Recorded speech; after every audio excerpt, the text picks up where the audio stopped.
नमस्कार दोस्तों, मैं हर्ष मेहता स्टडी मंत्रा पर आपका स्वागत करता हूं। आइए भाई, सबको मेरी नमस्ते है। चौधरी साहब नमस्कार, ठीक हूं मैं, आप कैसे हो?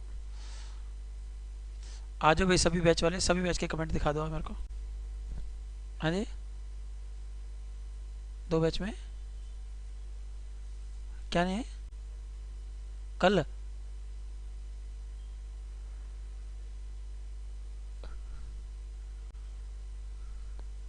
अच्छा, तो आओ भाई, जल्दी से आओ, शाबाश। कमेंट मेरे को दिखा देना प्लीज़। कल के लेक्चर में बेटा हम लोगों ने किया था विदेशी स्रोत। विदेशी स्रोत के अंदर मेरे देश पर आ गए थे कौन? पुर्तगाली आ चुके थे। पुर्तगालियों के बाद में आपने पढ़ लिया था कौन आए थे? डच आ गए थे। डचों के बाद में कौन आए थे? अंग्रेज। और अंग्रेजों ने कैसे कर्नाटक के 3 युद्ध करे, और उनमें से आपने अंग्रेजों का सामना हुआ किसके साथ में? फ्रांसीसियों के साथ में। और फ्रांसीसी और अंग्रेजों के बीच में कर्नाटक के दोस्तों कितने युद्ध होते हैं? 3 युद्ध होते हैं। कर्नाटक का प्रथम युद्ध आपने पढ़ा था 1740 से लेकर 1748 तक, जो हमने लास्ट लेक्चर में ख़त्म कर लिया था कि कैसे अनवरुद्दीन जो था उसके साथ में धोखा होता है, और कैसे डुप्ले जो था वो अनवरुद्दीन को धोखा देता है, और अनवरुद्दीन को धोखा देकर वो क्या करता है? मद्रास पर अधिकार कर लेता है। लेकिन 1748 के अंदर ही एक्सला शापेल की संधि हो जाती है, और इस संधि की वजह से क्या हो जाता है? मद्रास जो है वो डुप्ले को छोड़ना पड़ता है, क्योंकि उसको लुइसबर्ग मिल जाता है। कहाँ पर? फ्रांस में। लेकिन दूसरे युद्ध में क्या हुआ? अब कहानी यहाँ शुरू होती है, कर्नाटक का दूसरा युद्ध।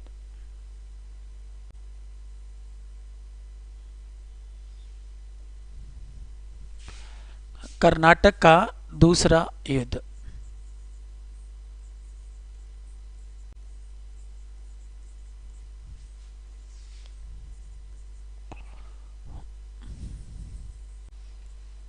कर्नाटक का जो दूसरा युद्ध हुआ दोस्तों, 1748 से लेकर 1753 तक, 48 से लेकर 56 तक, 1748 से लेकर 56 तक यह युद्ध हुआ था। कमेंट नहीं दिखाई दे रहे मेरे को। जल्दी आइए भाई, गुड इवनिंग। एक और जल्दी से जुड़ो बेटा।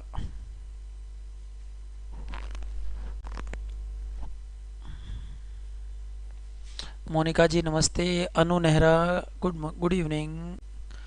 ज्योति पानू गुड इवनिंग। रोहित नमस्ते, एक और नमस्ते। कम फास्ट प्लीज, जल्दी आइए बच्चों।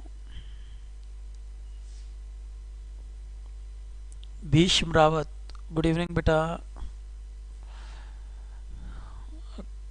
चलो आते रहेंगे बच्चे। प्रीति आ गई है, गुड इवनिंग बेटा।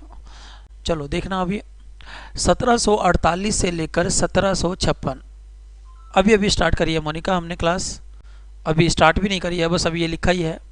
नमस्ते हरजीत। प्रियंका यादव नमस्ते। चलो कर देता हूँ स्टार्ट यार। मोनिका गुड इवनिंग बेटा। करूँ स्टार्ट? कर देते हैं, इतने जुड़ते रहेंगे बच्चे प्लीज़, ठीक है। मैं अगर गुड इवनिंग का जवाब ना दे पाऊँ तो बुरा नहीं मानेंगे, ठीक है।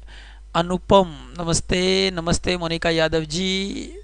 चलो, तो 1748 से लेकर 1756 तक कर्नाटक का बेटा जी दूसरा युद्ध होता है। और ये कर्नाटक के दूसरे युद्ध की क्या भूमिका थी, बड़े ही ध्यान से समझेंगे। नेहा जी राधे राधे।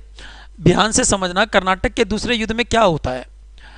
ये मेरा जो इंडिया का साउथ वाला हिस्सा था, साउथ वाले हिस्से में ये पुदुचेरी का एरिया, ठीक है। ये था कर्नाटक का एरिया, ये कर्नाटक था। कर्नाटक के अंदर राजा बैठा हुआ है कौन? अनवरुद्दीन। और यहां पर है बेटा कौन? हैदराबाद। क्या है? हैदराबाद। हैदराबाद पर राज किसका है? हैदराबाद पर राज है किसका? वो है नासिर जंग का।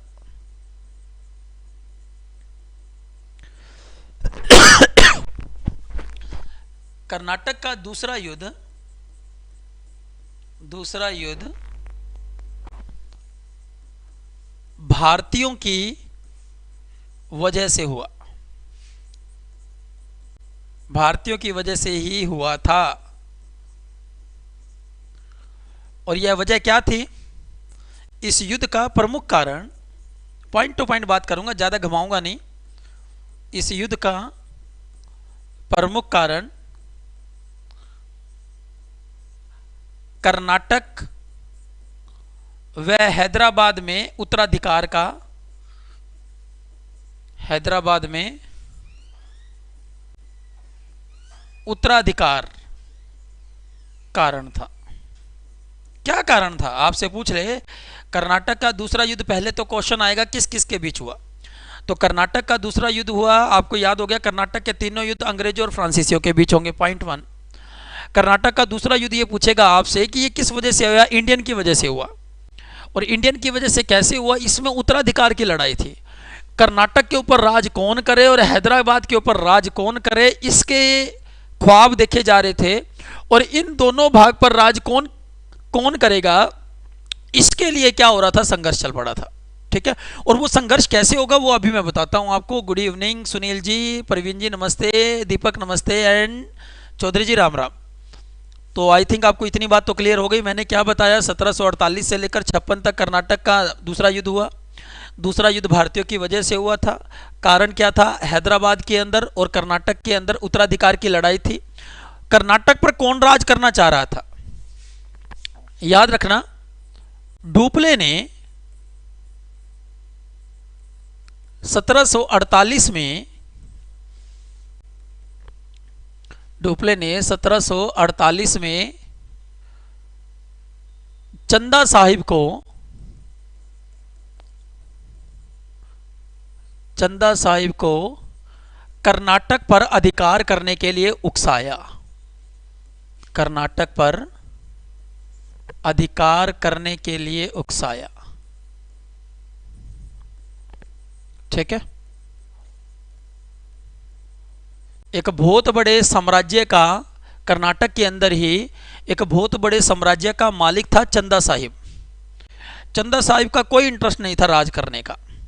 लेकिन ये डुप्ले, मैंने कल बताया तो था, ये डुप्लीकेट बंदा था। ये कहता था कैसे ना कैसे मेरे को क्या करना है, राज करना है। और कल आपको मैंने बताया था कि कैसे डुप्ले ने अनवरुद्दीन के साथ में क्या किया, झगड़ा किया, अनवरुद्दीन को धोखा दिया, अनवरुद्दीन के पुत्र महफूज खान को मार दिया। इस उधेड़ बुन के अंदर ये जो डुप्ले ये लगा हुआ था कि मुझे जो है अनवरुद्दीन की गेट्टी दबोचनी है, क्योंकि अनवरुद्दीन जो है वो मेरे से खुंदक खाए बैठा है और जिस दिन उसको मौका मिलेगा वो घायल शेर की तरह मेरे पे टूट पड़ेगा। इसलिए पहले पहले तो मुझे क्या करना चाहिए, अनवरुद्दीन का खात्मा करना चाहिए। अंग्रेजों का खात्मा तो बाद में कर लेंगे, क्योंकि जब बंदा जो है ना, जो धोखा खाया हुआ बंदा होता है ना, वो बड़ा ही खतरनाक हो जाता है। और अनवरुद्दीन जो था वो कट्टर नफरत करता था किसके साथ में? डुप्ले के साथ में। अब इसने क्या किया, कर्नाटक के ही एक नवाब को जिसका नाम था चंदा साहिब, उसको भड़का दिया और उसको कहा भाई तू कर्नाटक का राजा बन, मैं तेरा साथ दूंगा। और ये भी बेवकूफ बोला कोई बात नहीं यार, मैं भी राज करना चाहता हूं, मेरे को बढ़ाओ। और इसने चंदा साहिब को जितनी मर्जी गोलियां देनी थी इसने दी और चंदा साहिब रेडी हो गया। और डेट आई 3 अगस्त 1749 की। 3 अगस्त 1749 को वेल्लोर का युद्ध हुआ। वेल्लोर का युद्ध कर्नाटक के पास ही है, या इसको अंबा का युद्ध भी कहते हैं। पेपर में क्वेश्चन आ सकता है, वेल्लोर का युद्ध या अंबा का युद्ध किसके बीच हुआ? तो आपको याद रखना जरूरी है दोस्त, वेल्लोर का युद्ध या अंबा का युद्ध किस किस के बीच में हुआ? एक तो नवाब चंदा साहिब और एक दूसरी तरफ कर्नाटक का नवाब कौन था? अनवरुद्दीन। अनवरुद्दीन तो राजा था, ये राजा बनने का ख्वाब देखता था, उत्तराधिकारी बनने का ये ख्वाब देख रहा था। और इस ख्वाब को पूरा किया किसने? वो डुप्ले ने। ये डुप्ले ने, ये कैरेक्टर है ना, ये डुप्ले। और फिर क्या हुआ, जब ये वेल्लोर का युद्ध हुआ और इस युद्ध में कौन जीत गया? चंदा साहिब जीत गया और अनवरुद्दीन मेरे दोस्तों मारा गया। अनवरुद्दीन मारा गया, अनवरुद्दीन को मार दिया। देखो डुप्ले ने यही तो चाहत रखी थी, डुप्ले तो चाहता ही ये था कि मेरा जो दुश्मन अनवरुद्दीन है वो क्या हो जाए, मर जाए। और इसने क्या किया, वेल्लोर के युद्ध के अंदर इस चंदा साहिब का भरपूर साथ दिया और अनवरुद्दीन को मार दिया। अब कर्नाटक का राजा कौन हो गया, 1749 में कर्नाटक पर अनवरुद्दीन तो मर गया, तो कर्नाटक पर चंदा साहिब का शासन शुरू हो गया। चंदा साहिब राज करने लगा। कहानी समझ में आ रही है बेटा? जरूरी नहीं होता हर चीज पेपर में आए, मैं गारंटी नहीं देता पेपर में आएगी, लेकिन अगर इस कहानी को आप समझ में रखोगे ना तो आपको मॉडर्न हिस्ट्री जो है ना उसका बेस आपका क्लियर हो जाएगा कि कैसे ये लोग आए थे, क्या क्या किया था इन्होंने। ठीक है, सरिता जय हिंद जय भारत, मनीषा गुड इवनिंग बेटा। चलो इतनी बात तो आपको क्लियर हो गई। फिर क्या हुआ बच्चे, अब चंदा साहिब तो राज करने लगा, अब हैदराबाद पर राज किसको करे, तो हैदराबाद पर अब षड्यंत्र चलने लगा। और 1750 में डुप्ले ने मुजफ्फर जंग का हैदराबाद पर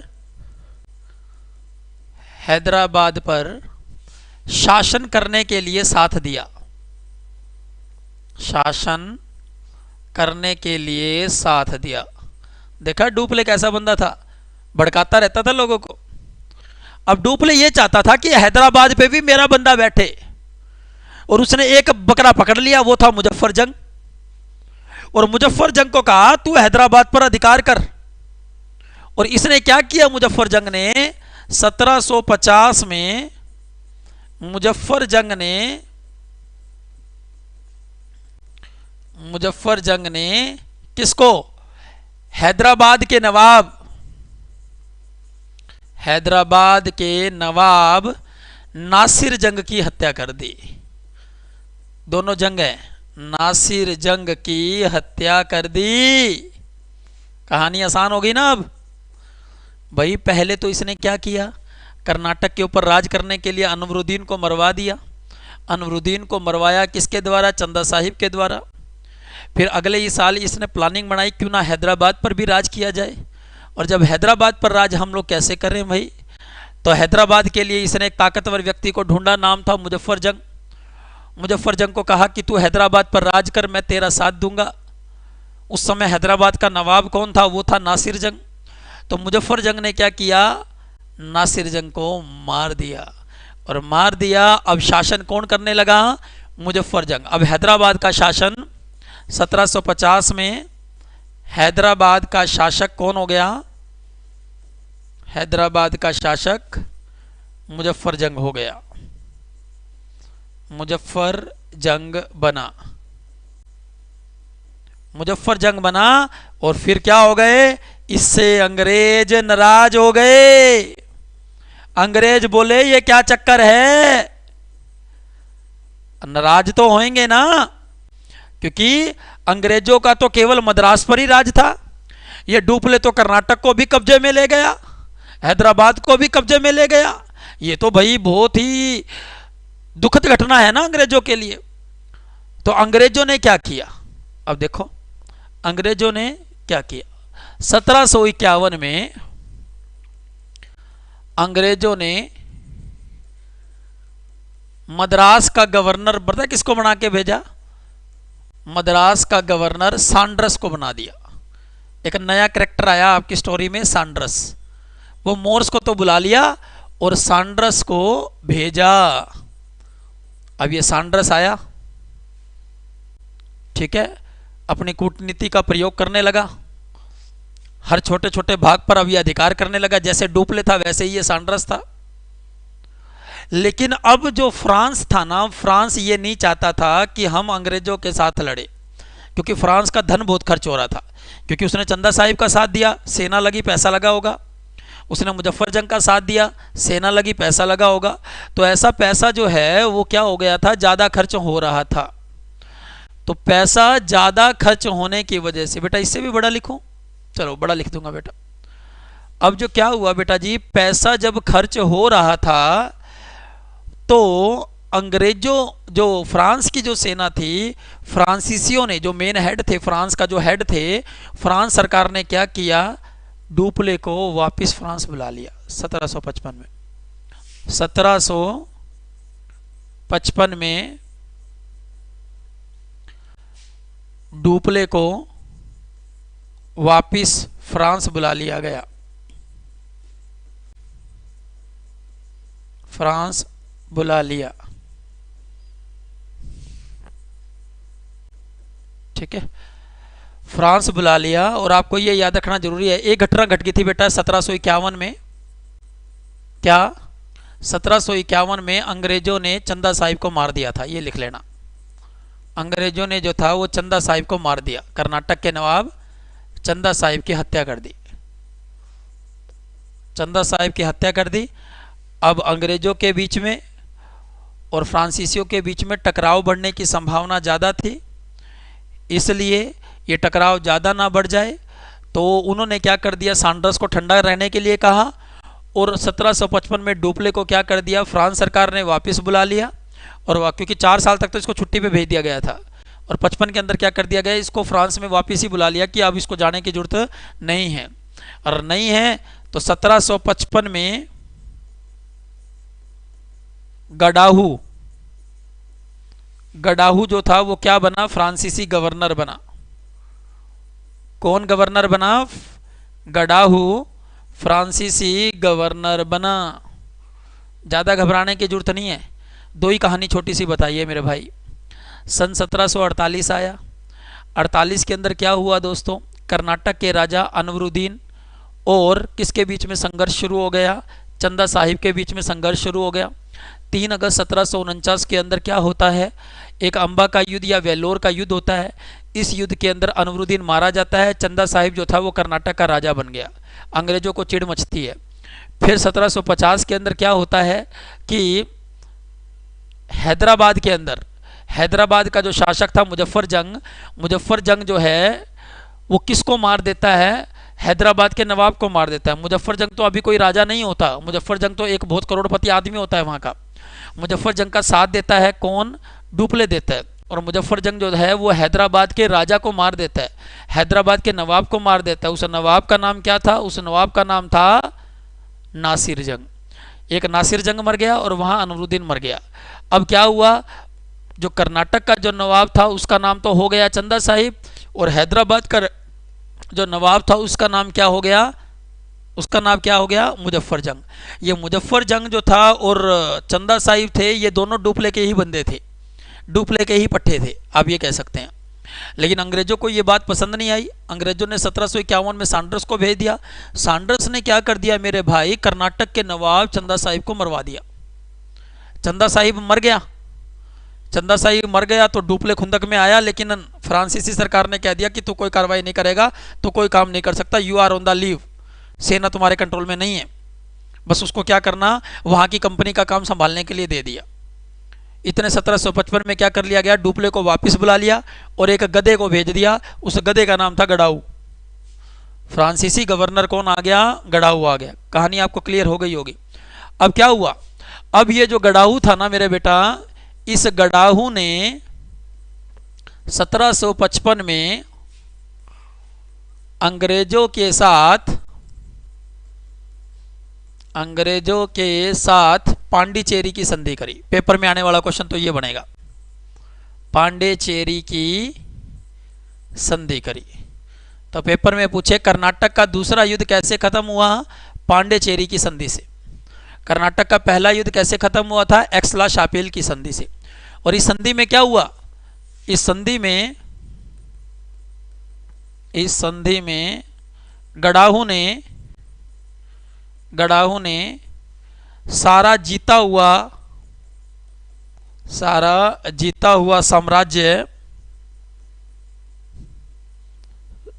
अंग्रेजों को वापस लौटा दिया, अंग्रेजों को वापस लौटा दिया। जो मेहनत डुप्ले करके गया, उस मेहनत की इसने ऐसी तैसी कर दी और सारा कुछ अंग्रेजों को वापस लौटा दिया गया था।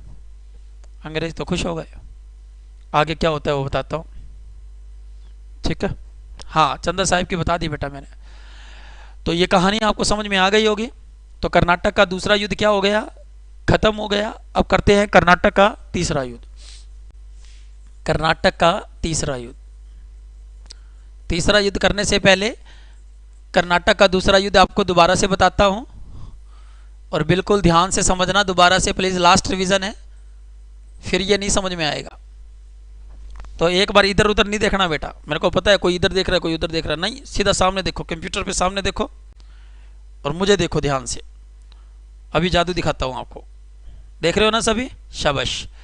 कहानी क्या थी मेरे भाई कर्नाटक के दूसरे युद्ध में? कर्नाटक का नवाब था अनवरुद्दीन, और हैदराबाद का जो नवाब था उसका नाम था नासिर जंग। कर्नाटक के अनवरुद्दीन को 1749 के अंदर एक युद्ध होता है, वेल्लोर का युद्ध। उस युद्ध के अंदर कौन मार देता है? अनवरुद्दीन को चंदा साहिब मार देता है। चंदा साहिब का साथ किसने दिया होता है? वो दिया होता है डुप्ले ने। डुप्ले की कहानी कल आप डिटेल में पढ़ चुके हो। फिर एक साल बीतता है और सन आता है 1750। 1750 के अंदर क्या होता है, हैदराबाद के अंदर जो नवाब था उसका नाम था नासिर जंग। उस नासिर जंग को मुजफ्फर जंग मार देता है। मुजफ्फर जंग का साथ किसने दिया होता है? आपको याद रखना है, डोपले ने। अब अंग्रेज देखते हैं कि यार ये तो हैदराबाद के ऊपर भी शासन कर लिया डुप्ले ने, फ्रांसीसियों ने, और कर्नाटक पर भी कर लिया। तो 1751 में क्या होता है, ये जो अंग्रेज है ना, वो सांड्रस को गवर्नर बनाकर भेजते हैं। कहाँ का? मद्रास का, क्योंकि मद्रास पर तो इनका ही अधिकार था। मद्रास का गवर्नर बना के भेजते हैं।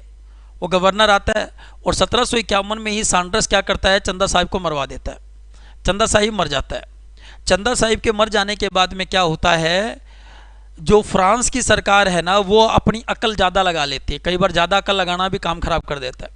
वो ज़्यादा अकल लगा लेती है, और ज़्यादा अकल लगाकर वो सोचती है शांति बनाएंगे हम, और इस वजह से डुप्ले को वापस बुला लेती है। 1755 में डुप्ले वापस गया और गडाऊ नाम का एक गवर्नर आ जाता है। और ये गडाऊ बिल्कुल नाम जैसे यह गधा ही है ये। और ये गधा क्या करता है, जो डुप्ले ने यार सारा भाग जीता था ना, वो सारा भाग जो था वो किसको दे देता है? अंग्रेजों को दे देता है। संधि कौन सी होती है? पांडिचेरी की संधि होती है। पांडिचेरी की संधि के साथ ही कर्नाटक का दूसरा युद्ध समाप्त हो जाता है। अब तो याद हो गया होगा, गारंटी देता हूं आपको। अब आइए कर्नाटक का तीसरा युद्ध। कर्नाटक का तीसरा युद्ध ये किसकी वजह से हुआ? इसका कारण क्या था? अंग्रेज व फ्रांस के बीच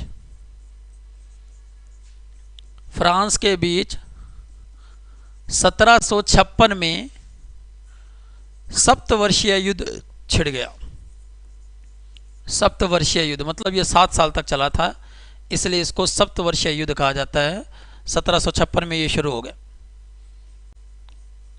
ये वहां पर यूरोप में लड़ने लग रहे हैं। कौन कौन? अंग्रेज और फ्रांस वहां यूरोप में लड़ रहे हैं। अब बेटा जी हुआ क्या, ये लोग जब यूरोप में लड़ रहे हैं तो फिर क्या होता है मेरे बच्चे? भाई यूरोप में लड़ेंगे तो इंडिया में तो लड़ेंगे। कहने की जरूरत है क्या ये बात? इंडिया में तो लड़ेंगे। अब इंडिया में ये लोग लड़ेंगे तो फिर क्या हुआगा? 1757 का सन आया, और 1757 ने फ्रांस ने सोचा इनकी तो हम हेकड़ी निकाल लेंगे, ये अंग्रेज ज्यादा चौड़े हो रहे हैं। और फ्रांस ने अपना गवर्नर भेजा जिसका नाम था काउंट डी लाली। काउंट डी लाली बहुत ही शक्तिशाली व्यक्ति कहते हैं, बहुत ही टैलेंटेड व्यक्ति कहते हैं। काउंट डी लाली नाम का व्यक्ति 1757 में उसको गवर्नर बनाकर भेजते हैं। कहते हैं तू जा और कहां पर अधिकार कर? बंगाल पर अधिकार कर। कहां पर अधिकार कर? बंगाल पर। समझना भाई, बोला क्या? तीसरा युद्ध हुआ किसके कारण? अंग्रेजों और फ्रांस के बीच में सप्तवर्षीय युद्ध छिड़ गया था। कहां पर? वह यूरोप में लड़ रहे थे साले वो, और इन्होंने मूड बनाया वहां यूरोप में लड़ रहे थे तो यहां इंडियन भी लड़ने लग गए आपस में। फ्रांसीसी और अंग्रेज आपस में लड़ने लगे। जब ये लोग दोस्तों आपस में लड़ने लगे ना, तो फ्रांस की सेना को लगा, फ्रांस की सरकार को यह लगा अब हमें मजबूती से लड़ना है, किसी गधे को नहीं भेजना। किसको भेजते हैं? लाली को भेजते हैं, जो इनका लाल करेगा जाके। तो काउंट डी लाली को भेजा।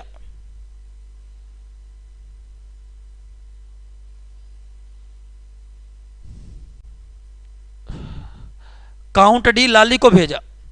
अब बेटा ये जो काउंट डी लाली नाम का जो प्राणी है वो अधिकार करना चाहता है कहां पर? बंगाल पर। लेकिन कल के लेक्चर में आप पढ़ चुके हो 1757 में क्या होता है।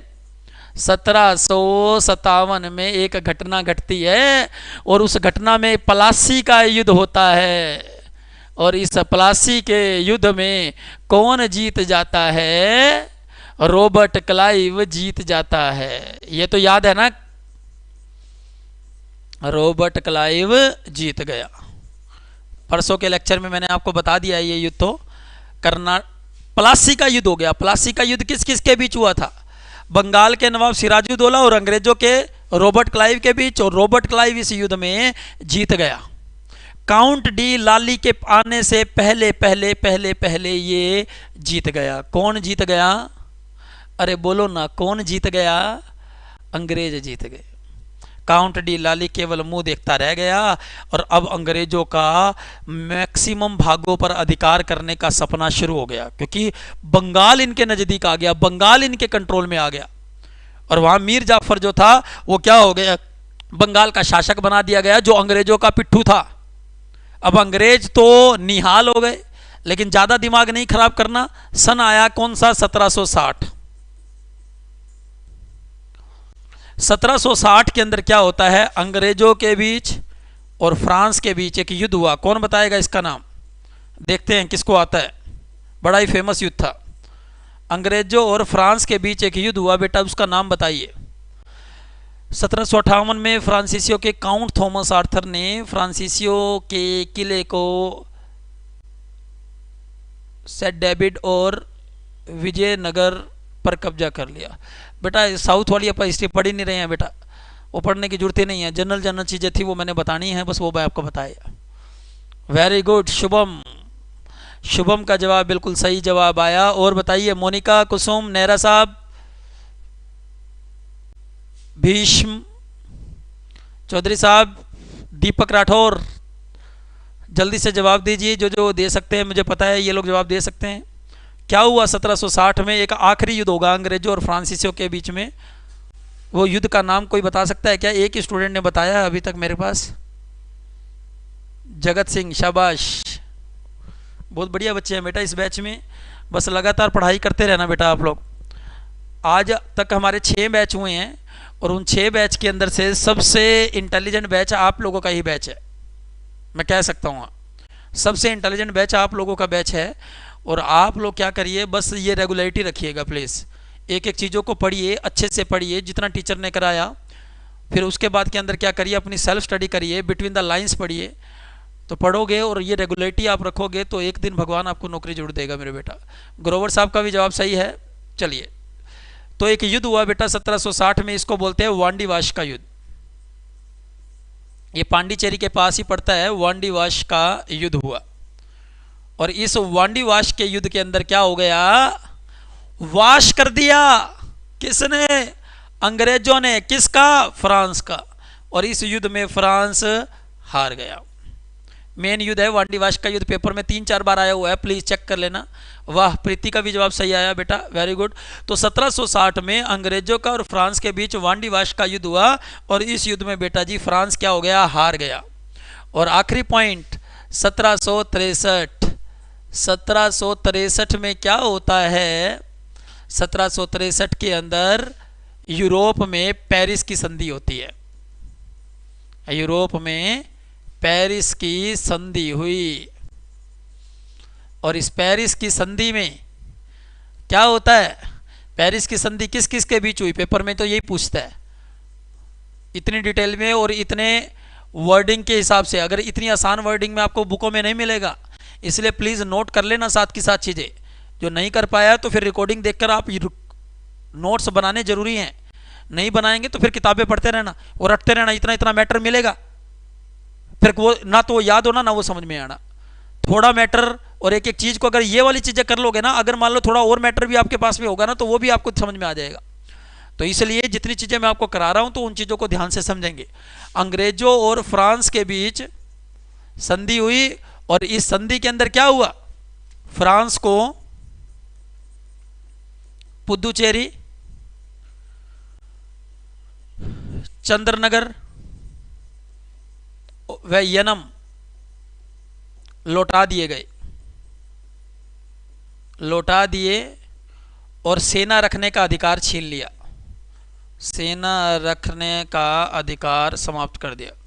अब फ्रांस अपनी सेना नहीं रख सकता था, ना तो ये सेना रखेगा ना ही ये कोई युद्ध करेगा, केवल और केवल क्या कर दिया गया, पुदुचेरी और चंद्रनगर और यनम दे दिया गया कि तुम अपना बिजनेस करो।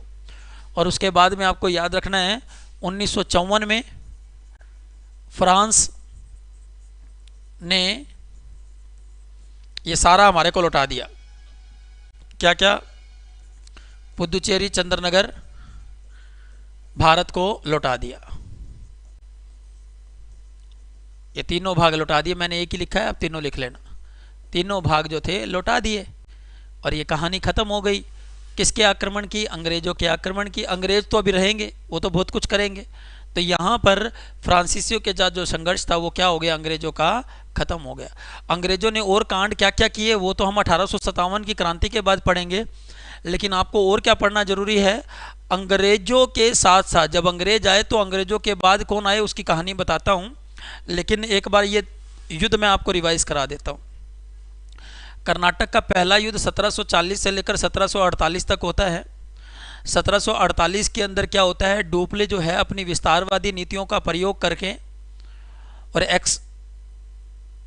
विस्तारवादी नीतियों का प्रयोग कर मद्रास पर अधिकार कर लेता है, लेकिन एक्स ला शापेल की संधि के कारण उसको मद्रास अंग्रेजों को लौटाना पड़ता है। ठीक है जी। कर्नाटक का दूसरा युद्ध होता है। कर्नाटक का दूसरा युद्ध हुआ बेटा 48 से लेकर 56 तक। इसको 55 या 56 दोनों लिख लेते हैं कई किताबों में, तो देख लेना। अब कर्नाटक का बेटा जी जब ये दूसरा युद्ध हुआ ना, तो इसके अंदर क्या हुआ? इसके अंदर अनवरुद्दीन को 1749 के अंदर वेल्लोर के युद्ध में मार देता है कौन? चंदा साहिब मार देता है, और चंदा साहिब का साथ देता है डुप्ले। और वहाँ दूसरी तरफ हैदराबाद के अंदर हैदराबाद के शासक नासिर जंग को मार देता है कौन? मुजफ्फर जंग। और मुजफ्फर जंग का साथ भी कौन देता है? डुप्ले देता है। डुप्ले ने हैदराबाद पर भी राज करना शुरू कर दिया और कर्नाटक पर भी शासन करना शुरू कर दिया। अंग्रेज घबरा जाते हैं। अंग्रेज 1751 में सांड्रस को भेजते हैं और सांड्रस क्या करवाता है? चंदा साहिब को मरवा देता है। 1755 के अंदर क्या किया जाता है? डुप्ले को फ्रांस सरकार वापस बुला लेती है और गढ़ाऊ को भेजती है। गढ़ाऊ अंग्रेजों के साथ में पांडिचेरी की संधि कर लेता है, और पांडिचेरी की संधि करने के बाद उसने जो जीता हुआ भाग, जो डुप्ले जीत के गया था, वो सारा भाग अंग्रेजों को लौटा देता है, मूर्ख। उसके बाद फिर समय बीतता है, फिर आ जाता है कर्नाटक का तीसरा युद्ध 1756 से लेकर 63 में। 63 के अंदर 56 के अंदर क्या होता है बेटा? ये जो यूरोप में ही अंग्रेज और फ्रांसीसी ये आपस में लड़ने लगते हैं। आपस में लड़ने लगते हैं तो 1757 के अंदर इंडिया के अंदर फ्रांस जो है वो काउंट डी लाली को भेज देता है। काउंट डी लाली को इसलिए भेजा जाता है कि वो बंगाल पर राज कर सके, लेकिन अंग्रेज पहले से ही चंट होते हैं, और रॉबर्ट क्लाइव जो उससे भी चतुर था वो आ जाता है। और रॉबर्ट क्लाइव क्या कर लेता है? बंगाल के अंदर प्लासी का युद्ध करवा के षड्यंत्र करके, और वो क्या कर लेता है? प्लासी का युद्ध जीत लेता है। सिराजुद्दौला को मार दिया जाता है। इसका मतलब बंगाल पर अधिकार हो गया, और बंगाल जो था वो बहुत ही बड़ा साम्राज्य था। बंगाल जिसने ले लिया मतलब इंडिया ले लिया। अब अंग्रेजों का बंगाल पर अधिकार हो जाता है। अब क्या करेंगे ये लोग? तो फ्रांस ने सोचा हम आर्या पार करते हैं, तो कर लो भाई, आर्या पार करो तुम। 1763 आ गया। 1763 के अंदर क्या होता है? 1763 नहीं, 1756 के बाद में 1757 आया, और 1757 के बाद 1760 आया। 1760 के अंदर एक युद्ध होता है, वो युद्ध होता है वांडीवाश का युद्ध होता है। ये वांडीवाश का युद्ध किस किस के बीच होता है? अंग्रेजों के बीच होता है और फ्रांस के बीच होता है। और इस युद्ध के अंदर फ्रांस को वाश कर दिया जाता है, मतलब अंग्रेज इस युद्ध में जीत जाते हैं। अब फ्रांस केवल बिजनेस के पॉइंट ऑफ व्यू से ही इंडिया के अंदर रुकता है, और 1763 के अंदर क्या हो जाती है? एक पेरिस की संधि होती है, और पेरिस की संधि के अंदर ये निर्णय लिया जाता है कि फ्रांस को पुदुचेरी मिल जाएगा, यनम मिल जाएगा और चंद्रनगर मिल जाएगा, बशर्ते उनको सेना रखने का अधिकार उससे छीन लिया जाता है। बस फ्रांस इंडिया में क्या करे? बिजनेस करे। अंग्रेज उनका कोई भी नुकसान नहीं करेंगे, कोई भी इंटरफेयर नहीं करेंगे। इतनी बात आपको आई थिंक क्लियर हो गई होगी। और फिर क्या होता है?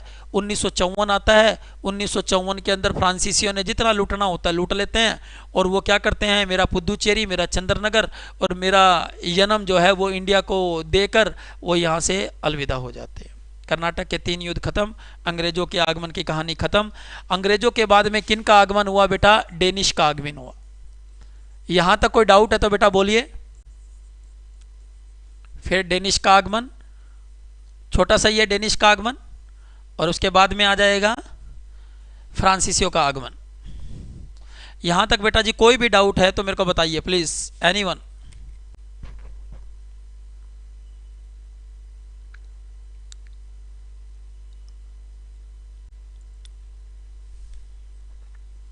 बोल दो भाई बेटा, कोई डाउट हो तो। किसी को भी अगर कोई डाउट है यहां तक तो please tell me. No doubt, बढ़िया जी, मजा आ गया। चलो और भाई 2-3 ही कमेंट आए हैं। कोई डाउट? अनुपम, कुसुम, मोनिका, नेहरा, रावत साहब, Priyanka no doubt, Shubham no doubt, Preeti done, okay, Jagat Singh okay done.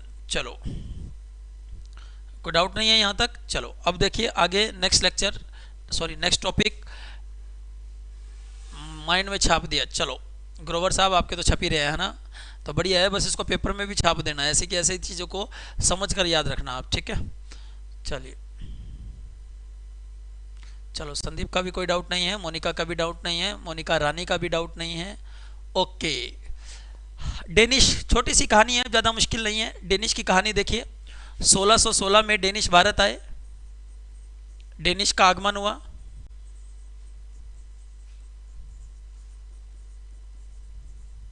ठीक है, 1620 में डेनिश ने क्या किया? मुसलीपट्टनम पर अधिकार किया। पट्टनम में शासन किया, यहां बिजनेस करना शुरू किया।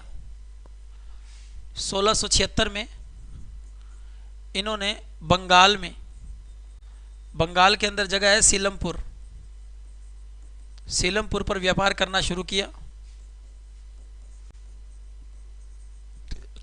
ये लोग सेना सुना तो थी नहीं उनके पास में, तो केवल बिजनेस के पॉइंट ऑफ व्यू से आए थे, ये लोग व्यापार के पॉइंट ऑफ व्यू से आए थे। तो फिर हुआ क्या बेटा, 2 घंटे नहीं 1 घंटा मेरे हिसाब से ठीक है, 1 घंटे में मज़ा आ जाता है, मैं भी थकता नहीं हूँ ज़्यादा, कोई बात नहीं, मेरे को आना पड़ता है, लेकिन 1 घंटे में ये हो जाता है, माइंड शाम का टाइम होता है ना, बड़ा मज़ा आ जाता है। बस सर को बोलूँगा 6 दिन लगातार लगा दें आपके, तो 6 दिन लगातार लग जाएगी, तो फिर क्या होगी, चीज़ें जो है वो फटाफट भी हो जाएंगी, ठीक है। 1-1 घंटे के अंदर आई थिंक आपको भी क्लियर हो जाता है और मेरे को भी मज़ा आता है, तो 1 घंटा बहुत है, ठीक है। सर को कहना ना 2 घंटे की क्लास, वो 2 घंटे की लगा देंगे, फिर मैं कुछ कह भी नहीं सकता किसी को। फिर आता है बेटा 1854। हाँ, 1854 में क्या होता है? 1854 में अंग्रेज जो है डेनिश को भगा देते हैं, अंग्रेज डेनिश को भगा देते हैं, उनको व्यापार करने का जो अधिकार है वो ख़त्म कर देते हैं और वो यहाँ से चले जाते हैं, बस। तो पेपर में क्या आएगा? पेपर में ये आएगा डेनिश कब आए थे, तो याद रखना 1666 में आए थे, ये चीज़ें नहीं पूछेगा, लेकिन मेरे को तो बताना पड़ेगा। 1620 में वो मुसलीपट्टनम पर शासन करते हैं, फिर वहाँ के छोटे मोटे भागों पर अधिकार करते हैं, वो पढ़ने की जरूरत नहीं है। 1676 में बंगाल के सीलमपुर पर ये शासन करने की शुरुआत करते हैं, और 1854 में क्या हुआ, जो अंग्रेज थे ना, अंग्रेज जो हैं वो क्या करते हैं, डेनिश को भगा देते हैं, कहानी खत्म। अब आता है आगे फ्रांसीसियों का आगमन। फ्रांसीसियों की कहानी तो मैंने आपको बता दी बेटा, बता दी ना, फ्रांसीसियों की कहानी तो बता दी, लेकिन वो आए कब थे?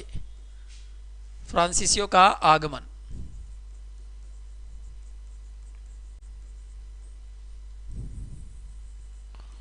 फ्रांसीसियों में याद रखना 1664 में कोलबर्ट ने, कोलबर्ट एक व्यक्ति है, फ्रांसिस्को कोलबर्ट बोलते हैं इसको, कोलबर्ट ने फ्रेंच ईस्ट इंडिया कंपनी की स्थापना करी, फ्रेंच ईस्ट इंडिया कंपनी की स्थापना करी।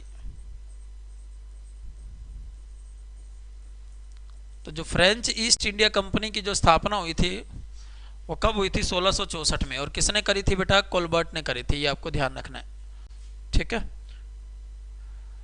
उसके बाद में बात आती है बेटा 1669 में इन्होंने क्या किया, सूरत में व तमिलनाडु में शासन शुरू किया। तमिलनाडु में शासन शुरू किया और शासन कर रहे थे, व्यापार कर रहे थे। 1740 में फ्रांस का अंग्रेजों के साथ संघर्ष शुरू हुआ। अंग्रेजों के साथ संघर्ष हुआ और संघर्ष हुआ, कहानी तो पता लगी गई है। कर्नाटक के 3 युद्ध हुए, ठीक है। तो कर्नाटक के क्या हो गए, 3। हाँ बेटा, व्यापार किया तो आपने सही कहा, कालाराम फैक्ट्री ओपन कर दी उन्होंने, ठीक है। तो दोबारा देखना, 1664 में कोलबर्ट ने फ्रेंच ईस्ट इंडिया कंपनी की स्थापना करी। 1669 में सूरत और तमिलनाडु के अंदर इन्होंने शासन किया। यहाँ शासन की जगह व्यापार भी लिख सकते हो बेटा, शासन और व्यापार करना शुरू कर दिया। और 1740 के अंदर फ्रांस और अंग्रेजों के बीच में क्या हुआ, संघर्ष हुआ। कर्नाटक के 3 युद्ध हुए और फिर जो फ्रांस था, फ्रांस को तो सारा साम्राज्य उसका छीन लिया अंग्रेजों ने और बस उनको पुदुचेरी और नगर देकर छोड़ दिया।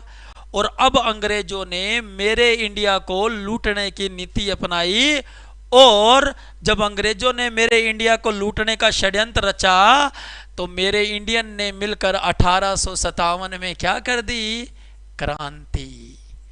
तो शुरुआत होगी अब 1857 की क्रांति।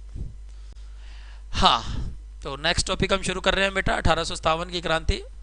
तो मैंने आपको बता दिया डेनिश आए, फ्रेंच आए, इन दोनों की कहानी, थोड़ी थोड़ी कहानी थी, वो बताना जरूरी था, वो हम लोगों ने कवर कर लिया। तो हमारा विदेशियों का जो आगमन था, पुर्तगालियों से लेकर, डच से लेकर, अंग्रेजों से लेकर, डेनिश से लेकर फ्रेंच तक, सबकी कहानी आप लोगों ने पढ़ ली। तो इसको जिन्होंने भैया बीच में लगाई हो क्लास, तो पहले वाली वीडियो जरूर देखिएगा। एक बार 2 बार ध्यान से देखेंगे तो चीज़ अच्छे से समझ में आ जाएगी, कभी भी डाउट नहीं आएगा। अब कहानी जो हम शुरू कर रहे हैं वो शुरू कर रहे हैं 1857 की क्रांति, ठीक है। तो शुरुआत करता हूं मैं, तो बड़ी ध्यान से समझेंगे 1857 की क्रांति। जनवरी 1857 में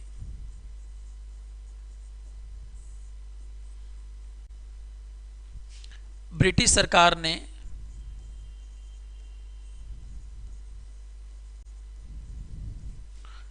एनफील्ड की राइफलें मंगवाई।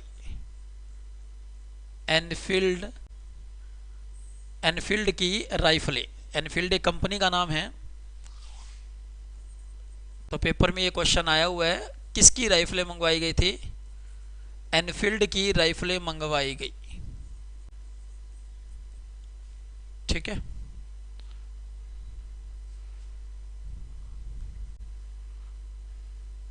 मोनिका, गवर्नर जनरल, कौन से गवर्नर जनरल बेटा, गवर्नर जनरल की लिस्ट दे दूंगा आपको, ठीक है, वो पढ़ लेंगे आप।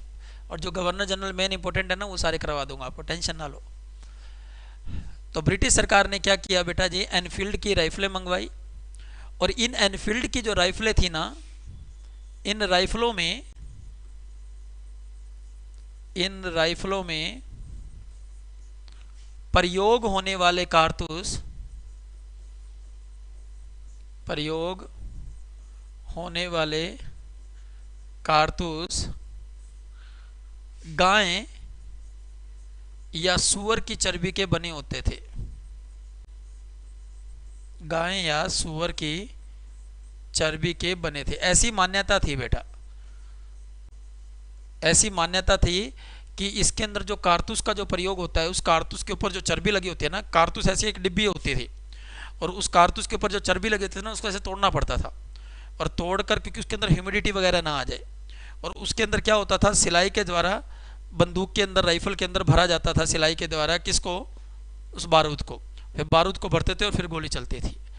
तो इस तरीके की राइफल आई हुई थी। आजकल की जो पिस्टल वगैरह आई हुई हैं वैसी नहीं थी गोलियां। तो उस राइफलों में प्रयोग होने वाले जो कारतूस थे ना, ऐसा माना जाता है इन कारतूस के ऊपर जो चर्बी लगी होती थी वो गाय और सूअर की चर्बी की लगी होती थी। और आपको पता है गाय बेटा जी जो हिंदुओं के लिए और सूअर जो है वो मुसलमानों के लिए। गाय जो है वो हिंदुओं के लिए माँ के समान है और मुसलमानों के लिए जो सूअर जो है ना वो हराम है। मुसलमान जो है ना वो सूअर को पसंद नहीं करते हैं, मुसलमान मतलब सूअर को हाथ लगाना उनके लिए क्या हो जाता है, एक किस्म से बहुत ही अभिशाप है। अब अंग्रेजों ने गाय और सूअर की चर्बी का प्रयोग इसलिए किया ताकि वो हिंदू और मुसलमानों के बीच में अलगाव कर ले। मान लीजिए मैं हिंदू हूँ और किसी मान लो मुसलमान ने गाय की चर्बी को हाथ लगाया है, तो मैं उस मुसलमान से नफरत करूंगा और कहूंगा कि मुसलमान तू तो कितना गंदा है, तू तो गाय की चर्बी को हाथ लगाता है।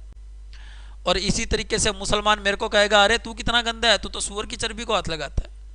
इसलिए जो हम दो हिंदू और मुसलमान जो दोस्त हुआ करते थे वो क्या हो जाएंगे, एक दूसरे को पसंद करना बंद कर देंगे और हम दोनों जो है अलग हो जाएंगे। साथ बैठकर जब पहले डिनर करते थे वो डिनर नहीं किया करेंगे, लंच करते थे वो नहीं करेंगे। अब वो एक तरफ हो गया और मैं एक तरफ हो गया, तो हम दोनों क्या हो जाएंगे, एक तरफ हो जाएंगे, अलग अलग हो जाएंगे। और हिंदू और मुसलमानों के बीच में क्या आ जाएगी, एकजुटता ना आकर कटुता आएगी। ठीक है, ये अंग्रेजों ने करने की सोची थी लेकिन उल्टा ही हुआ। तो जनवरी के अंदर उन्होंने राइफलें मंगवा दी। फरवरी 1857 में भारत की 562 देशी रियासतों के राजाओं ने 562 देशी रियासत के राजाओं ने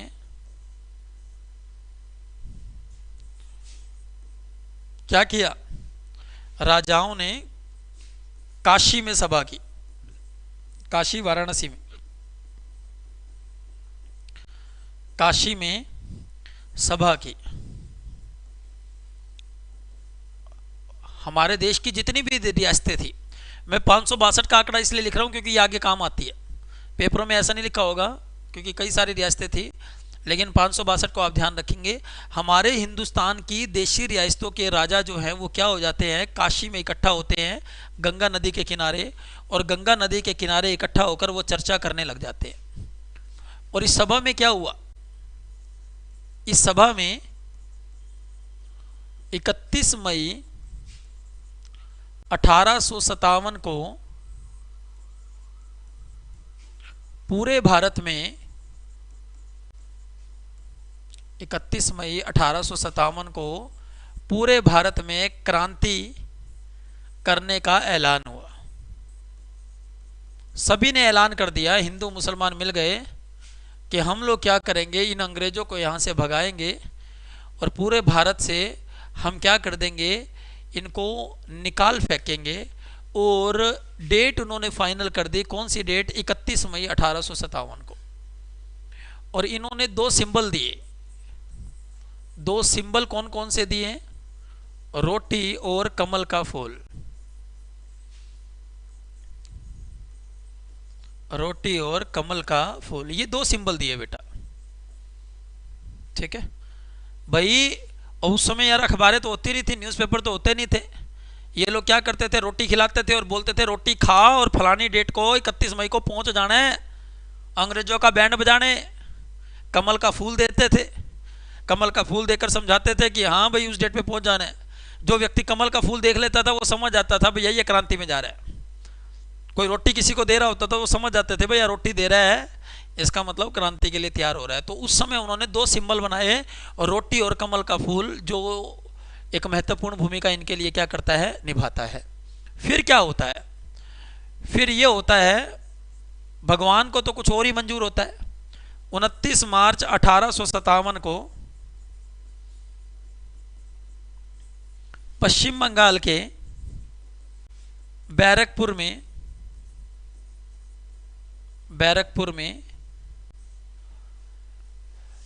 34वीं बटालियन का एक सिपाही है, 34वीं बटालियन का सिपाही, नाम है मंगल पांडे। और मंगल पांडे ने क्या किया, मंगल पांडे ने इन कारतूस को प्रयोग करने से इनकार कर दिया, कारतूस प्रयोग करने से मना कर दिया। बोला, मंगल पांडे बोला मैं कौन हूं, मैं तो हूं एक ब्राह्मण।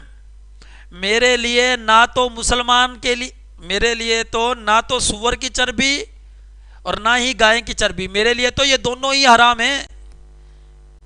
और इसलिए मैं इन दोनों चर्बियों का प्रयोग नहीं करूंगा। समझाई बात आपको। अब लाइट चली गई है बेटा यहाँ पर भी, और टाइम भी हो गया अपना, 2-4 मिनट रह गए, इतने मैं रिवाइज करा देता हूँ।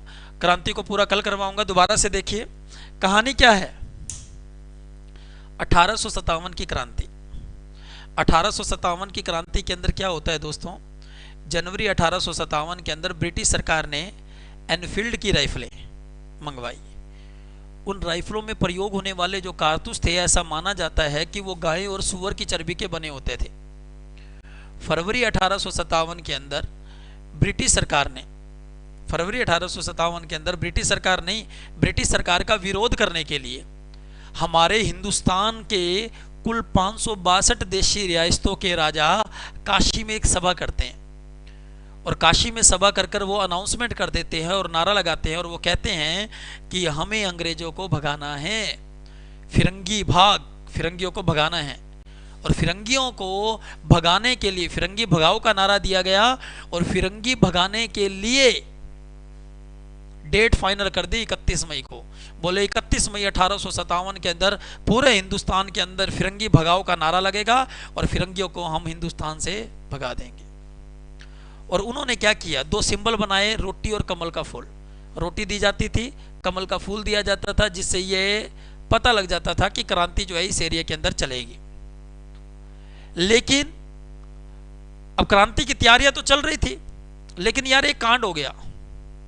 वो कांड ये हुआ 29 मार्च 1857 के अंदर पश्चिम बंगाल के अंदर एक जगह है बैरकपुर, और बैरकपुर के अंदर बेटा जी 34वीं बटालियन के सिपाही, 34वीं बटालियन का जो सिपाही था उसका नाम था मंगल पांडे।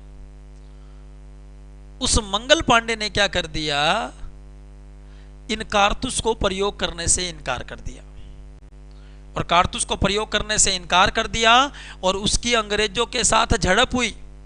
अब मेरे को ये ऑन करना पड़ेगा, अभी वो इन्वर्टर चलेगा तो टाइम नहीं है इतना, तो फिर मैं कल बताऊंगा कि कैसे वो झड़प हुई, कैसे अंग्रेजों को इसने मारा, कैसे इसको फांसी की सजा हुई मंगल पांडे को, और कैसे फिर मेरठ के क्रांतिकारी खड़े होकर अंग्रेजों का बैंड बजाते हैं। आया समझ में भाई। तो 1857 की क्रांति को हम नेक्स्ट लेक्चर में खत्म करेंगे। हाँ बेटा, 1857 की क्रांति कल के लेक्चर में खत्म हो जाएगी।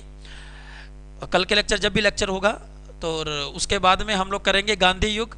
गांधी युग आएगा 1885 से लेकर 1947 का, 5 घंटे लगेंगे गांधी युग के ऊपर, और कांग्रेस के युग के ऊपर कांग्रेस ने क्या किया, गांधी ने क्या किया, उनको पढ़ेंगे। तो 1885 से लेकर 1947 की कहानी 4 से 5 घंटे के अंदर आपकी हिस्ट्री जो है वो कंप्लीट हो जाएगी। और जितने भी वायसराय हैं, जितने मेन वायसराय होंगे, गवर्नर जनरल होंगे, उनकी कहानी तो मैं बताऊंगा आपको, ठीक है। और वैसे भी आपको एक लिस्ट दे दी जाएगी, किसने कौन से हॉस्पिटल बनवाए, किसने कौन सी विश्वविद्यालय बनाए, किसने कौन सी नीति अपनाई, वो आपको दे दिया जाएगा, घबराने की जरूरत ही नहीं है। चलो सर, एक बार टीम का जो भी भाई है उसको ये कह देना कि SI वाले बैच का टाइम टेबल सही दिया करे। बेटे अभिषेक, आप ना वो अपने सुनील सर है ना, उनको आप मैसेज डाल दो कि ऐसे ऐसे टाइम टेबल सही दे, क्योंकि मेरी है ना टाइम मिल नहीं पाता। हाँ, मैं लड़के को भी बोल देता हूँ कि वो टाइम टेबल सही डाल देंगे, ठीक है। सारे करवाऊंगा बेटा, टेंशन ना लो, सारे करवाऊंगा, जो इंपॉर्टेंट है सारे। पेपर में देखोगे ना आप खुद कहोगे हाँ जो आना चाहिए वो करवा दिया। रद्द चीज़ में करवाता ही नहीं, ना मेरे पास में इतना दिमाग है और ना मैं करवाता। जो पेपरों में आना है वो करवाना है, अदरवाइज तो बुक तो बहुत सारी है, उसमें तो बहुत कुछ लिखा हुआ है, वो तो बच्चा पढ़ ही सकता है। लेकिन जो पेपर में आने वाली चीज़ है, वो यहीं पर समझाने वाली चीज़ है, वो आपको आ जाएगी बेटा, ठीक है। चलो, कोई डाउट है तो बेटा बोल दीजिए, 1 मिनट है अपने पास में, अगर कोई डाउट है तो प्लीज़, कोई भी डाउट है तो बेटा बोलिए। सेशन कैसा रहा आपका? कोई भी डाउट हो, अंकित साहब कोई डाउट हो आपको? आप लेट हो गए, कौन थे अभी? हाँ अंकित, आप लेट हो गए बेटा। चलो धन्यवाद चौधरी साहब। पानू कहते हैं ओके डन है सर, जाओ, ऐसे कह रहे हैं मेरे को, जा रहा हूँ भाई, रुक जाओ 2 मिनट, हो गया। चलो हाँ, नारा मारो, ठीक है। चलो ओके बेटा, बाय बाय, टेक केयर, जय हिंद जय भारत। मिलते हैं आपसे नेक्स्ट लेक्चर में, बाय।